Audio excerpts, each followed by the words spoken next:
నమో బుద్ధాయ. జై భీమ్, జై భారత్, జై సంవిధాన్.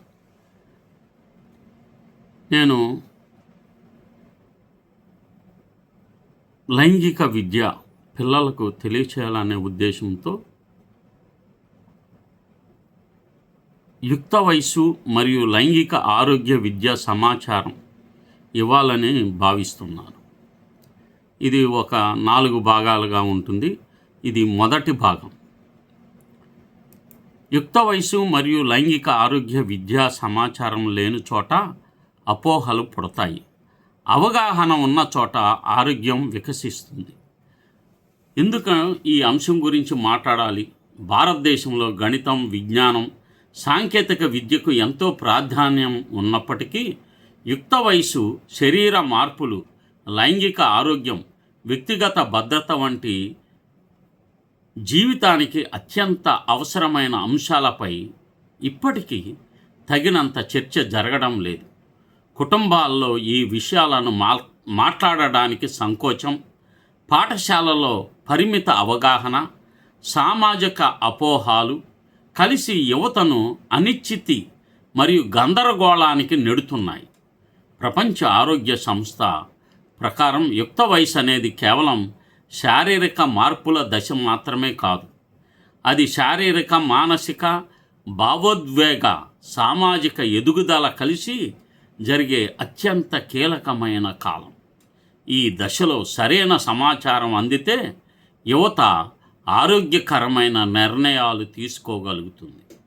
సమాచారం లేకపోతే అపోహలు, భయాలు, తప్పుదారులు పెరుగుతాయి. లైంగిక ఆరోగ్య విద్య చరిత్ర. ప్రపంచం ఎలా మారింది? ఇప్పటి కాలంలో లైంగిక ఆరోగ్య విద్య అనే పదం సాధారణంగా వినిపిస్తున్నప్పటికీ దాని చరిత్ర చాలా ఆసక్తికరంగా ఉంటుంది. 20వ శతాబ్దం ప్రారంభంలో యూరప్, అమెరికా దేశాలు యువతలో వ్యాధుల నివారణ, వ్యక్తిగత శుభ్రత, ఆరోగ్యం, ప్రజనన ఆరోగ్యం వంటి అంశాలపై విద్య అవసరమని గుర్తించాయి. 2వ ప్రపంచ యుద్ధం తర్వాత ప్రపంచ ఆరోగ్య సంస్థ, యునెస్కో, యూనిసెఫ్ వంటి అంతర్జాతీయ సంస్థలు లైంగిక ఆరోగ్య విద్యను మానవ హక్కులలో ఒక భాగంగా చూడడం ప్రారంభించాయి.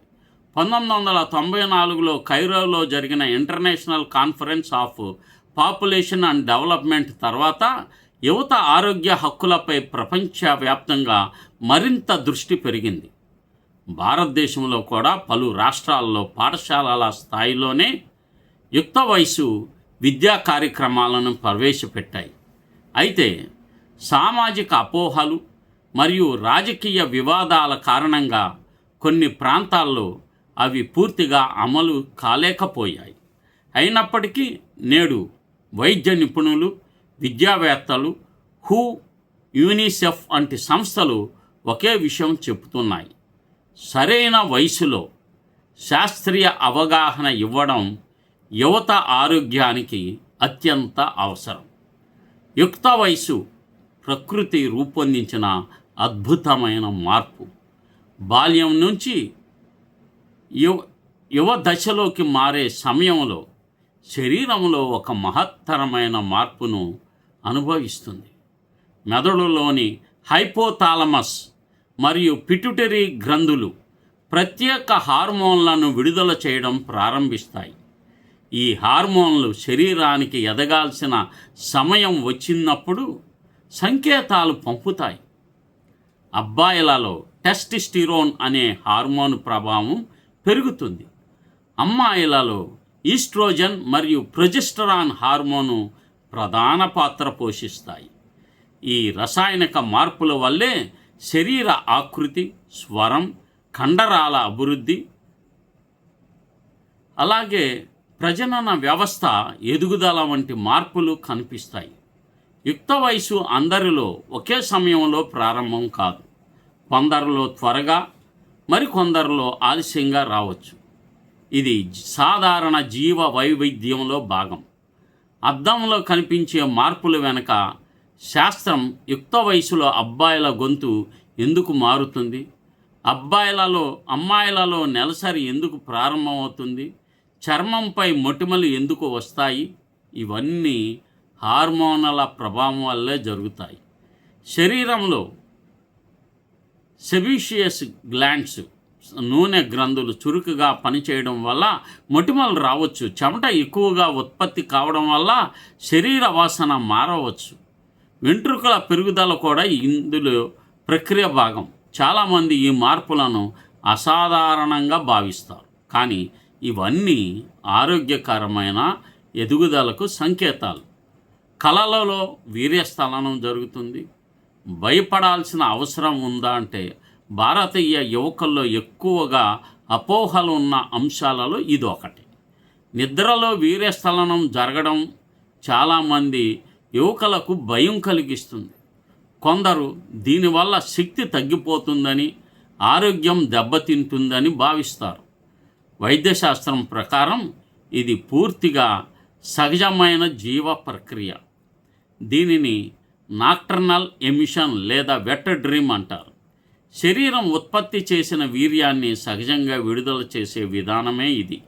ఇది వ్యాధి కాదు, బలహీనతకు కారణం కాదు, చికిత్స అవసరమయ్యే సమస్య కూడా కాదు.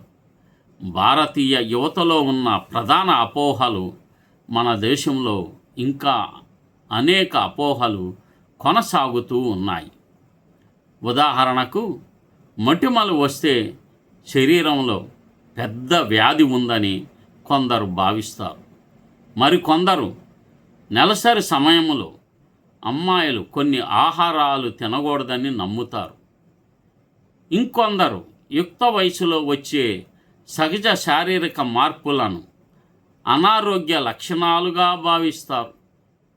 శాస్త్రీయ ఆధారాలు చూపిస్తున్న విషయం ఏమిటంటే, యుక్త వయసులో కనిపించే చాలా మార్పులు సాధారణమైన సమస్యలు దీర్ఘకాలికంగా కొనసాగితే లేదా తీవ్రమైన లక్షణాలు కనిపిస్తే మాత్రమే వైద్య సలహా అవసరం. మానసిక ఆరోగ్యం కనిపించని కానీ అత్యంత ముఖ్యమైన అంశం. యుక్త వయసు అనేది కేవలం శారీర మార్పులు దశ కాదు, మనసులో కూడా గొప్ప మార్పు జరుగుతాయి. ఆత్మవిశ్వాసం, వ్యక్తిత్వం, సంబంధాలు, భవిష్యత్తు గురించి ఆలోచనలు ఈ దశలో రూపొందించుకుంటాయి. ప్రపంచ ఆరోగ్య సంస్థ ప్రకారం ప్రపంచవ్యాప్తంగా మానసిక ఆరోగ్య సమస్యలలో పెద్ద భాగం యుక్త వయసు దశలోనే ప్రారంభమవుతుంది. ఆందోళన, నిరాశ, ఒత్తిడి, ఒంటరితనం వంటి సమస్యలను తక్కువగా అంచనా వేయకూడదు. యువత తమ భావాలను కుటుంబ సభ్యులతో, ఉపాధ్యాయులతో, నిపుణులతో పంచుకునే వాతావరణం ఉండాలి. వ్యక్తిగత భద్రత మరియు గుడ్ టచ్, బ్యాడ్ టచ్ పిల్లలకు చదువు ఎంత ముఖ్యమో వ్యక్తిగత భద్రత కూడా అంతే ముఖ్యం. ప్రతి పిల్లవాడికి తన శరీరంపై హక్కు ఉంటుంది. గుడ్ టచ్ అంటే భద్రత, ప్రేమ, సంరక్షణ భావం కలిగించే స్పర్శ. బ్యాడ్ టచ్ అంటే అసౌకర్యం, భయం లేదా ఇబ్బంది కలిగించే స్పర్శ. పిల్లలు వద్దు అని చెప్పే హక్కు కలిగి ఉన్నారు. ఎలాంటి అనుచిత ప్రవర్తన జరిగినా వెంటనే నమ్మకమైన పెద్దలకు చెప్పాలి. చిన్న వయసు నుంచే నేర్పించాలి. ఆరోగ్యవంతమైన సమాజం అవగాహనతోనే సాధ్యం. యుక్త వయసు అనేది జీవితంలో ఒక సహజమైన, అందమైన, శాస్త్రీయమైన మార్పు. ఈ దశలో సరైన అవగాహన, పరిశుభ్రత, పోషకాహారం, మానసిక ఆరోగ్యంపై శ్రద్ధ, వ్యక్తిగత భద్రతపై జ్ఞానం ఉంటే యువత ఆత్మవిశ్వాసంతో ఎదగగలుగుతుంది. సమాచారం దాచిపెట్టడం కాదు, సరైన సమాచారం అందించడం సమాజ బాధ్యత. అవగాహన పెరిగినప్పుడు భయాలు తగ్గుతాయి. భయాలు తగ్గినప్పుడు ఆరోగ్యం మెరుగు అవుతుంది. ఆరోగ్యవంతమైన యువతే ఆరోగ్యవంతమైన దేశానికి పునాది. జై భీమ్.